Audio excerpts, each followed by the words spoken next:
They make decisions affecting wildfire management, pandemic control, and policing. The Board of County Commissioners in Jefferson County establish your property tax rates, control million-dollar budgets, and adopt ordinances and local laws that touch the lives of everyone living in their jurisdiction.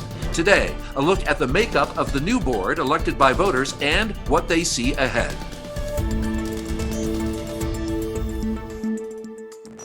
Hello, everyone, and welcome to the conversation as we once again come to you from several remote locations today as we work to protect our staff and our guests from the pandemic, all of us working together to make sure we all stay well. We have three guests on our program today, the three individuals who make up the Jefferson County Board of Commissioners, two newly elected commissioners, and one sitting commissioner who is not up for re-election, all joining us from their homes today as they also work to get through COVID-19. Let's first welcome the two newest members of the board. We'll go district by district here, all right? In District 1, the apparent winner in that race, Democrat and state lawmaker Tracy Craft. In fact, Tracy is still a state lawmaker and will do two jobs here until January. Tracy Craft Tharp. And in District 2, the winner, another apparent winner, another Democrat, educator Andy Kerr is joining us. And in District 3, a third Democrat, communication and education specialist Leslie Dahlkemper, a sitting commissioner, first elected in 2018, not up for re-election until 2022. Welcome to all of you today, and thank you for joining the broadcast. Thank you. Thanks. Okay, so let's begin today, I think, with something that has been dogging us all summer long, especially in Jefferson County. They've been right in the middle of it, all these wildfires. I think the entire state is experiencing wildfire fatigue in addition to COVID fatigue, but wildfires have been an especially difficult thing all summer long, and in fact, probably will continue to be for quite some time, is what the experts are telling us. So here's Jefferson County with 48,000 acres of beautiful open space, some of it pristine, 16,000 acres of forested land. And my first question about it will be, what are the challenges in protecting an area that size from future wildfires? And why don't we go backwards? Leslie, let's start with you. We'll start in District 3 there. What do you think the challenges are in protecting Jefferson County from future wildfires? Your answer, please. Mark, thanks so much. We've all watched the devastation and destruction, historic in terms of wildfires in Colorado, and safety is our top concern as a Board of County Commissioners. That's why we formed the Wildfire Task Force in Jefferson County, first ever of its kind. That task force, which I chair, has been working hard over the last year to look at this very issue of mitigation. And how do we fund it? Also, how do we raise community education to underscore just how critical mitigation is? Some of your viewers may not know that Jefferson County ranks #1 in potential property loss due to wildfire destruction. So it's an issue we take very seriously. Challenges briefly include the density of our conifer forests across Jefferson County, the steep terrain that can also make it challenging for mitigation. Forest health management is huge in terms of thinning our forests so those fires burn low to the ground as opposed to the crowning that we see in the trees that burn hot and burn fast. And also Jeffco Open Space uses GIS mapping, which really helps to identify our priorities in terms of mitigation. So those are a couple of quick thoughts.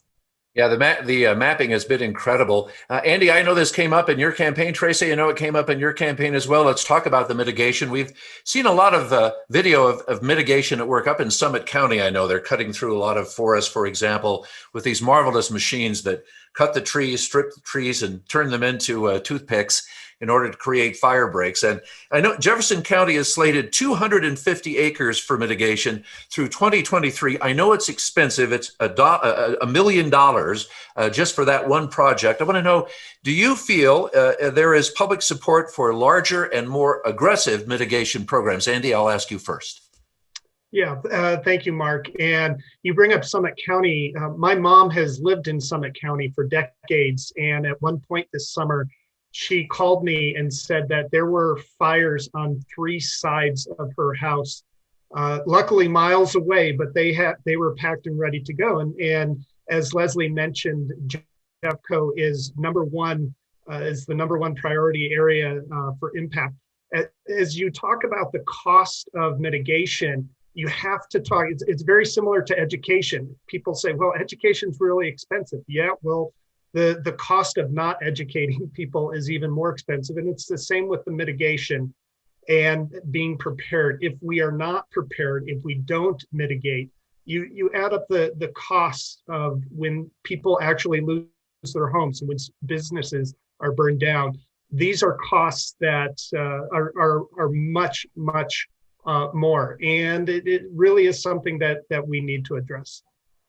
Tracy, I know that the legislature has talked about mitigation as well. I know that it's come up for you. And one of the topics that has come up is the hardening of new homes or ordinances, local ordinances, county ordinances that would require new construction to be more fire safe. I'm wondering how you feel about the cost of such programs and if you think there would be broad acceptance of ordinances that would call for hardening in new construction. One of the values in Colorado and especially in Jefferson County is our open space. We hold it dear, we treasure it, and I think that yes, the public sees that as a valuable resource. So what I'm always impressed with is the partnership between the state and the counties, the local governments around these important issues. I know that the state legislature was looking at some bills last year around helping with mitigation efforts. Those bills did not pass because the focus really was around COVID. But for sure, that the state legislature will be having that conversation again this year. Let me just throw in one little thing that just to do a little bragging.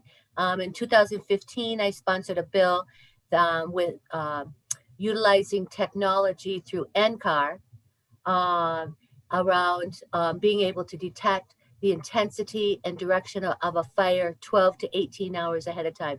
So some of this technology is really going to move our efforts a long ways. Now, that's great news. You know, whenever I get a group of lawmakers on television, I always like to ask them about programs perhaps that I'm unaware of. And I'm just wondering, are there any mitigation programs that are ongoing that maybe residents might not be aware of that might make them feel safer? And any one of you can answer. Tracy, if you'd like to start, go ahead. Well, actually, yes, there are. But our chair of the wildfire mitigation task force, I think, Leslie, you want to talk about some of those innovative programs that you all are working on? Yeah, Mark, and if I can just circle back really quick to your question about hardening homes, I'll just mention briefly, your viewers may be interested to know that last year, the county commissioners adopted new building and residential codes to harden new homes and home improvements such as roofs, decks, and gutters. And this is really a critical move, right, in terms of keeping people safe, keeping those homes safe. And the requirements will apply to all new construction, additions, repairs, and remodels. And other counties in high fire danger areas have either implemented similar changes or are also exploring them. And we're proud to say that Jefferson County is now a leader. As far as your question about different mitigation efforts, one of the areas that the task force is looking at is how we collect all of this information about mitigation efforts across our county that are underway by different partners, from Jeffco Open Space to the Jefferson Conservation District to our local fire rescue departments. A lot of good work going on underway. And then also, how do we not only mitigate those public lands, but how do we collaborate with private landowners as well? Tracy, would you like to weigh in? I think Leslie did a great job. Okay. Well, look, you know, it's so instructive. The number of emails on this topic to broadcasters during the fires, in fact, they're ongoing, has been in the thousands. People wondering, oh my gosh, the video is just so alarming of these fires and how fast they move. The Wildfire Risk Reduction Task Force has identified 4 areas of concern as they apply to older residents in Jefferson County, your primary population. Older Americans populate Jefferson County at significant numbers. And they've identified 4 areas of concern. 1, an increase in emergency calls as residents age, greater challenges mitigating property as a result of fixed incomes and increased cost, a decrease in availability of volunteer firefighters from local communities, and declining resources. So I'm wondering, as commissioners, do you believe these are in fact areas of concern, great concern, and is there a plan to address them? Whoever would like to begin. So Leslie is the chair. So I'm Leslie, happy it's to back to you. jump in. You bet. I'll just say briefly, and Andy and Tracy, please feel free to weigh in at any point. These are all critical concerns, Mark, that we're looking at, and we're working in close collaboration with our fire chiefs across Jefferson County, and with other stakeholder groups as well, because we have one of the fastest aging populations in Jefferson County. We also work closely with a lot of community groups like the Rotary, which has done phenomenal work regarding community education. We're looking at grants that can help us address some of these issues. Some are really tough. The issue of volunteer firefighters is not only an issue we're facing in Jeffco, it's a major concern nationally. So these are issues we're going to look at closely and work on collaboratively with other stakeholders, so we make sure that Jeffco stays safe and we reduce wildfire risk here. Great answer. Andy, let's move on to growth. We were actually talking about this prior to the broadcast. Growth in Jefferson County, well, just growth. All Colorado is just still a state that's exploding with new people moving in every day and looking for places to live. 2/3 of Jeffco is in the wildland urban interface. So, and growth has been a huge issue in Jefferson County. So I thought I'd ask you, where are you on growth? Do you think that there are acceptable patterns for growth, or that perhaps growth is going to be stymied by largely a lot of resistance from residents who just don't want to see their communities grow anymore? Where do you stand on that? The important thing we have to remember is to balance everything, and obvious. Nobody wants to see that open space behind their house developed, and but we need to make sure that we're looking at the Jeffco has a comprehensive master plan. It is an advisory plan, not a regulatory plan. So it does give the commissioners and Jeffco staff the ability to do some pivots and think on our feet. But it does put out there an overall plan that addresses the impacts that growth has, but also making sure that when we're looking at growth, what we need to avoid are these arbitrary bans like happened here in Lakewood. It just makes it very difficult for our elected officials and our professional staff who deal with these issues to look at things on a case-by-case basis. And absolutely, as Tracy mentioned, our open space here in Jefferson County is an absolute jewel and value to all of our residents, and also making sure that we have the services and the businesses and the affordable housing for everyone. Before getting on, we were talking about the affordable housing here in Jefferson County, and that's absolutely critical. We need to make sure that there is housing for people who want to live, work, and play right here in Jefferson County, because if people are forced to look elsewhere to live, but they're working here in Jeffco, that makes our transportation problems even worse. So it needs to be a balanced look. There you go. And Tracy, I know that the state legislature has dealt with the growth question a lot as well. I know you have. And I'm wondering, a question from the other side maybe, are there negative consequences to limiting growth in Jefferson County? Are there consequences the other direction? Definitely. And I think Andy and I are in absolute agreement that we need to find that balance. If you limit growth, what's going to happen is that people are going to need to live outside the community and travel into the community for their work. So that increases that transportation issue and congestion problems. You're also looking at the lack of availability of affordable housing. So there definitely is difficulties around, about limiting that growth also. There you go. I'll point out that even the commissioners-elect are busy working today, and they've interrupted their day to talk to us. Leslie, a question for you about growth, as you will, because you're a sitting commissioner, so you've been in the middle of this firestorm. Are there areas of the county that are open to growth, or is all of Jefferson County in a position, kind of a wait and see a position, or are they actively campaigning against it? I mean, I guess my question is, where is the county on growth, in your opinion? Sure, you bet. It's a great question, Mark. I think more than anything, county commissioners want to make sure we're thoughtful. We look at the guidelines that are embedded in the comprehensive master plan, which really provide a great framework for that decision making. And most of all, that we're involving the community in helping to guide those decisions. That's one of the things I like about our plan for Jeffco as well. We work with South Jeffco, we work with our foothills communities, we work with North Jeffco across the county.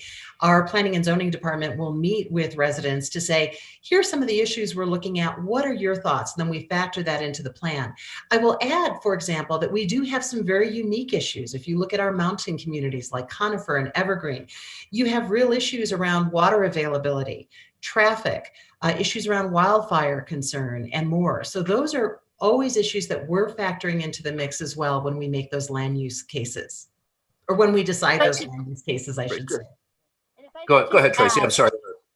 And I just want to throw in also that the other piece of this is that you need a vibrant community, and that vibrant community, economic growth, economic development is really dependent upon new development, new ideas. So I know that Jefferson County, as we have new developers coming in, looking at the community, are coming up with some very creative ways of being able to deal with some of our long-term issues like affordable housing. If you have arbitrary restrictions, that then you stymie that growth. And so Jefferson County, you know, is a very vibrant community to live in. We want to continue to see that happen. Let me ask you all about the water question. Increasingly in Colorado now, we're dealing with water issues. I know there's a brand new community out south that was built specifically with coming water shortages in mind. All the gutter systems collect to a common system, and they water with non-potable water. And the list is pretty long of the mitigation that they're looking at. Is Jefferson County looking at water issues as well? And maybe I should start with you, Leslie, because you've been sitting there looking at it for the last 2 years. But I'm wondering if that's on your plate right now, or if that's something still far afield. Yeah, Mark, thank you so much. It's a great question. You know, as our climate becomes increasingly drier and hotter, you know, water continues to be an issue, especially as we look at our mountain communities. You know, if you look at Conifer, for our friends who may be watching who from Conifer, know that they have to drill into granite rock in order to draw water out for use. So those are issues that we always have to think about. I also I chair the Chatfield Water Authority Board, and we are always looking at water quality, at water quantity, and their concerns, especially as we look at population growth. How do we balance all of these different competing factors to make sure that we have enough resources to sustain them? A lot on your plate. Commissioners have a lot to balance. Well, let's talk about the pandemic, which is an issue everywhere, but most especially in a county with so many older Americans who may have mitigating health factors and are very concerned about it, especially as the numbers going forward for our colder weather do not look good. I guess let me ask you, first of all, your opinion of Jefferson County's response so far to the problem. And Andy, let's start with you. As you've watched this, how do you think the county has done handling its response to COVID-19? I think the county has done a tremendous job and really focusing on the science and the data as it's become more apparent. Obviously, we all went into this in February and March, and there wasn't a lot of data out there, certainly, but we did have science to look at. And I think focusing on the experts. And I know that all three of us have really appreciated the leadership of Dr. Mark Johnson, who was supposed to retire, and I think in March was going to be riding his bicycle across Italy, but obviously he didn't do that, and showed tremendous resolve and leadership in leading our public health department through the early parts and middle parts of this pandemic, and I really appreciate his leadership. But I think that the focus has got to be worldwide, in our country, in our state, and here in Jefferson County, looking at the science and data and letting the experts make those kinds of decisions. I wonder, and Leslie, you were in the middle of all of this. Doctors have come under some fire during the pandemic for their handling of the pandemic. Dr. Johnson has been in that hot seat once or twice himself, and I'm wondering if you concur with Andy, and we'll hear from Tracy as well. But where are you on Dr. Johnson's handling of the pandemic in the county? I think that Dr. Johnson has been an incredible leader on this issue. And I do want to add, Jefferson County Public Health has not operated in a vacuum. One of the things that I really appreciate about the health team is that they've worked very closely with the commissioners. They've worked closely with our chambers of commerce and our small businesses, as well as our nonprofits and others, to really think through how do we keep the public safe and healthy while also doing our best to focus on economic recovery during the pandemic, keeping businesses open. And I think what this has spurred, Mark, is real creativity and a nimbleness, especially among our businesses and nonprofits and other partners with whom we work, to think about, we know we've got these challenges. We want to keep people healthy, but how can we do things like opening up our restaurants so we have greater capacity, but doing it in a way that's safe?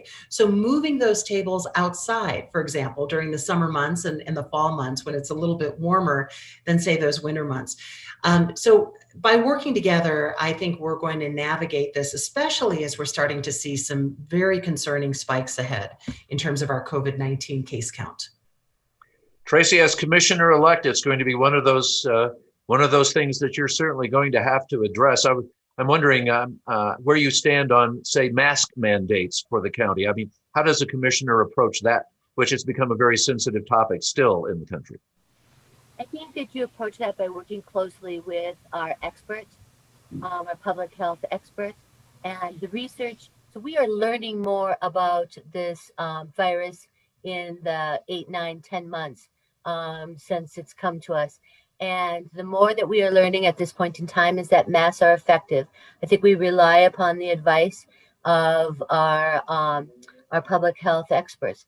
At this point in time, when this show is recording, and most likely when the show will be showing, masks are one of the most effective tools that we have to be able to reduce the intensity of it. Well, how about let's talk about vaccines for a moment, which you'll all be dealing with in your terms now. We're on the doorstep now of some vaccines, maybe several, in fact. And I'm wondering, how do you think the county should approach distribution of vaccines? Or maybe, Leslie, maybe you already have a mechanism in place. We do, and I can share a little bit more with you about that, Mark. Jeffco Public Health has been working very closely with the Colorado Department of Health to prepare for a vaccine. And in mid-October, the state, as many of you may know, submitted its vaccine distribution plan to CDC. So we know that initial supply of vaccine is expected to be very limited. So as of right now, we really expect it will be distributed first to people most at risk for COVID-19, such as healthcare workers, first responders, staff and residents of long-term care facilities and nursing homes. Jeffco also has a lot of experience as well as a robust infrastructure in place and strong partnerships with the state and with local healthcare workers and other partners to distribute the vaccine. So we set everyone up for success as soon as that vaccine is available.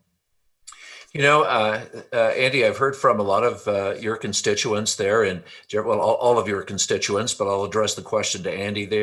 They're worried because given their age in the population and really a real sense of isolation throughout all of this, that they have a fear that they're going to be left out in this, that maybe they're not a priority for distribution. And I'm wondering if I'm just hearing that because I'm a journalist and they talk to me about it, or if you as commissioner-elect have heard it as well. What are you hearing from the older residents in Jefferson County about vaccine distribution? Absolutely. And my own grandmother, who is over 100 years old, lives right here in Jefferson County. And so I've talked to her, and I've talked to some of her friends at the independent living facility where she is. And absolutely, it's one of those things where, again, everyone wants to make sure that they are that it's as available to them as possible. And knowing that it will probably be limited at the, especially at the beginning, we have to look at the plans that are already in place. Jeffco's public health department, in working with the state's health department and working with the CDC, what are the plans in place? What are the prioritizations that these health experts have put out there? Because I know that they will be prioritizing our first responders, making sure that the people who are going to be in contact with many other people, especially people who might have fallen ill, that we are protecting our first responders, which protects the entire community as best as possible. Andy's grandmother is a wonderful story, by the way. She's 105 years old. She's still living independently, which is just remarkable. I believe she drives, paves her own driveway. She does roof repair. No. She's a remarkable woman at 105. We should also, all be so lucky, I think. Tracy, because you've been on the state level primarily until this new job, and now your dual jobs, I'm wondering, are you hearing a lot of fear about vaccine distribution? I mean, in terms of people maybe worried about getting it at all or not getting it at all? I mean, have you heard any concerns on either side of the vaccine issue? On one hand, there is concern about when is this going to be over only when we have the vaccine, and when is the vaccine coming? So there are people that are anxiously awaiting it. On the other hand, vaccines are always a very controversial issue, because there are a lot of people who don't feel comfortable with vaccines, not just about COVID-19, but about all the vaccines that we as a population receive. So yes, I think that there's a lot of anxiety around, is this not going to be over until we get the vaccines? And when it comes, who will get it? What will be the side effects? Did we have enough science to back up? Did we take our time and do a thorough, thoughtful job in being able to develop it? So, yes. Right. As a journalist, I'm hearing an awful lot about the side effects piece of that equation, and I'm wondering, Leslie, do you think the population in Jefferson County, do you think they're experiencing a lot of COVID fatigue, or do you think people are managing pretty well? What's your opinion of that? Mark, I think that folks in Jefferson County have sacrificed a lot over the last several months. There's no question. They have really risen to the occasion, wearing masks, socially distancing. But you're right, there's a lot of COVID-19 fatigue, not only here in Jefferson County, but across Colorado, and we're even seeing it in other countries.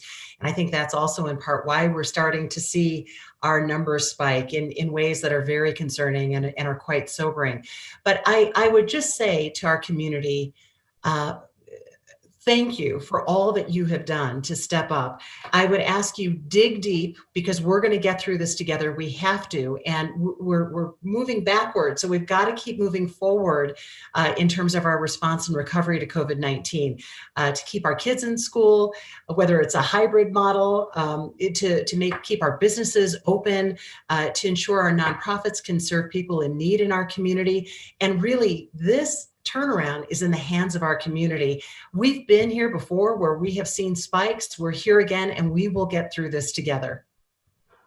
I agree with that feeling that it's in our hands. And, I only know this because when I was calling you all, I caught Andy on his bike. So I know that Andy is out there trying to relieve stress, taking bike rides, and actually answers his phone on his bike, which I'm sure isn't safe, but he's probably out there with his 105-year-old grandmother who is also on her phone. That's my guess, but he was very cavalier about it.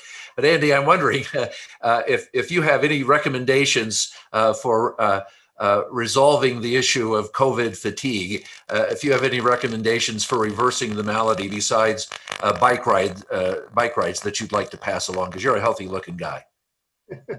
Thank you, Mark. And yes, I'll need to get one of those tandem bikes and take my grandmother out bike riding too. But absolutely, getting outside in the fresh air, which of course is a little bit more difficult. It's actually this fall time is nice to do that because it's generally not too hot or too cold, but we're certainly certainly getting into the winter, which makes it more difficult to do that. But I really encourage people to get out, enjoy the open space and the fresh air now that our fires are put out for the most part, and you can get outside and enjoy the fresh air.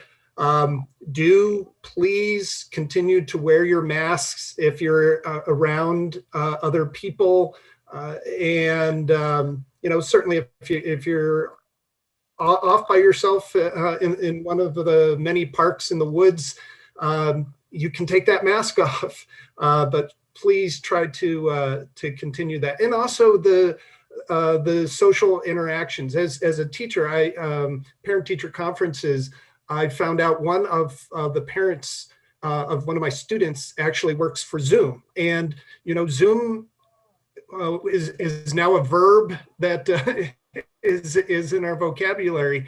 And, many of us are doing social gatherings via Zoom now, and other technological innovations. And I think those are the things we need to look at. Please stay connected. Please continue socializing safely when you can. And as Leslie said, the sooner we all do the things that we need to do and wear our masks, socially distant, the sooner we can get over the COVID fatigue that we're all feeling. In fact, Tracy and I were talking before the call.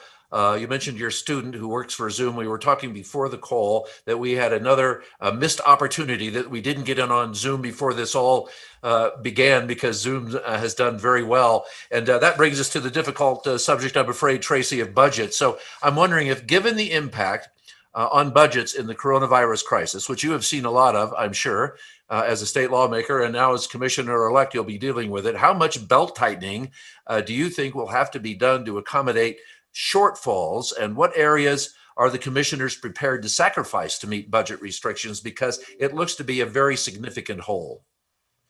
So Jefferson County has been struggling with budget for a long time now.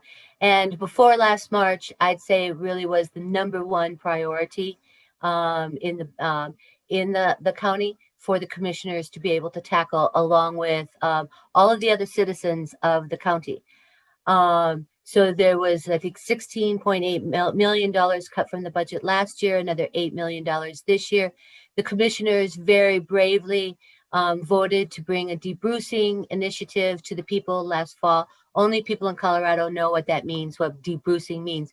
But unfortunately, I think a lot of the citizens that may have moved here from California don't know what debrucing means. That initiative failed. And so there are some serious budget discussions that need to happen in the future, both on the Board of Commissioners, but more important with the citizens, that what are our priorities here in the county, and what are the things that we're going to sacrifice here in the county, and what are the things that we need to maintain. So I think that we've spent a lot of time today talking about COVID, but budget discussions are going to be with us for a long time. Leslie, a lot of pain ahead, do you think, for the commissioners in terms of budgets? Well, I think that when we think about the budget, it really is a moral document, right? We want our budget decisions to be well informed by our community. We want to make sure that those budget decisions reflect their values. What I can tell you is that over the years, past boards of county commissioners have drawn down on the reserves. They've made strategic decisions to do that, to help ensure that those critical services and programs continue. We will do everything we can to ensure that those core functions of county government continue. However, we're at our minimum right now in terms of reserves. So like your family, we have to balance our budget at the county level as well. We did receive CARES Act money from the federal government, and those CARES Act dollars can only be used for COVID-related expenses. And that helps to offset a little bit of those costs. However, we've not been awarded additional federal funding. So we'll continue to make those hard decisions together, but we're going to do that hand in hand with our community, with other elected county officials, and look forward to good conversations ahead. We'll work through that together for sure.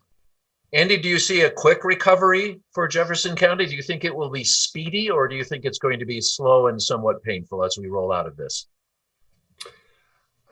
During my time in the legislature and talking to some of the people who did our economic forecasts, one thing that they said is that every single economic forecast has something in common. And that is not that it's too high or too low, but it is wrong. Whatever economic forecast our economists predict won't be absolutely correct. And so we need to be prepared no matter what happens. And obviously, all of the folks here in Jefferson County and across Colorado and across the country can help make it a speedier recovery by doing all of the things that our public health officials talk about, and that's socially distance and wear your mask in public and all of those things that we're being asked to do. We can all have a small part in making it as speedy a recovery as possible. Everyone shoulder to shoulder and pulling together sounds Right. like a common thread in your answers. We have a few minutes left. I want to talk about policing, and I know you all have schedules today. I so appreciate your stretching for us. But let's just very quickly, let's talk about policing. Is there a problem with policing in Jefferson County in terms of sensitivity to minority populations as it is being addressed nationally? And Leslie, let's start with you since you've been in the middle of that fire for the last several months. Well, Mark, I appreciate it. And I think it's a critical question. The murder of George Floyd shook us all to our core, no question. And sadly, George Floyd's death has happened all too often in our history. We've seen a history of this. And one of the things that I have to say is that from peaceful protesters to concerned citizens, each one of us is asking how we can best work together to ensure that this never happens again in our country, whether it's here in Jeffco or anywhere else. One of the things that I have to point to is Sheriff Schrader's leadership in terms of his ongoing commitment to instilling a culture of that is free of racial bias in the Jefferson County Sheriff's Office. He's emphasizing anti-bias policing, de-escalation strategies, mental health awareness, and more. And in fact, the sheriff will send a mental health specialist with a deputy on a call to help de-escalate those calls. We still have a whole lot of work to do. And more than anything, we want to make sure that Jeffco is an inclusive, vibrant community where everyone feels safe and welcome. And that's a top priority. And we also hope as Board of County Commissioners to have conversations with our community about systemic racism, about equity. And we've got a lot to look at in terms of those issues. Tracy, I know that you had days in the last few months that you probably couldn't even get to work given the unhappiness and unrest around the state capitol. And so I'm wondering, do you think that we're approaching a solution here? Do you think we're heading for some kind of national strategy to help resolve these issues? So, and let me tell you that when the legislature was in session this summer, even though the protests were happening, we still went down to the Capitol. So that did not stop us from that work. But absolutely, and I think that it's really opened the discussion, on so many different levels, and really caused people to stop and look at what does racial inequity look like? How is it effective in my life? What does, one of the big discussions I think that we're having is what does defunding the police look like? I think none of us would advocate for not funding the police, but it really opens up the discussion to doing some innovative, creative, new things. Like Leslie just said, our sheriff's department, as well as most of our municipalities, have mental health co-responders, mental health folks that are going out with the police to deal with those mental health issues, homeless navigators. So that can go out and help work with the homeless on an individual basis to try to find resources.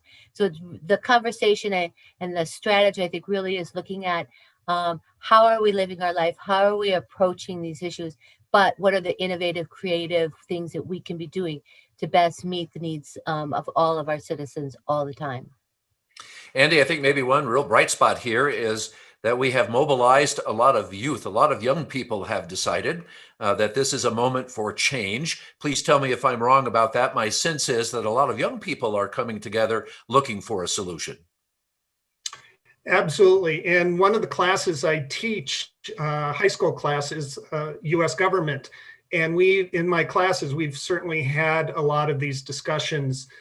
It's amazing the point of view that young people bring in, and just cutting through. As adults, we all bring a certain bias and baggage to these discussions.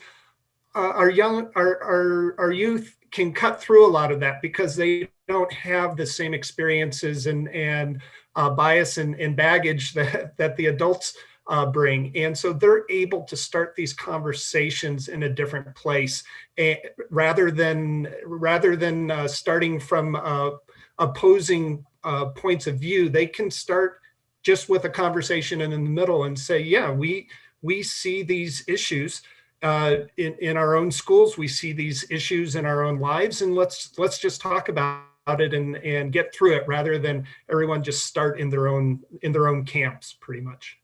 Let me just do a quick round robin in 60 seconds here on the state police reform bill. I'd like to know if you support it as a commissioner and if you think it will enhance public safety in Jefferson County. So Leslie, I'll begin with you. Do you support the state police reform bill, and do you see it as a positive thing?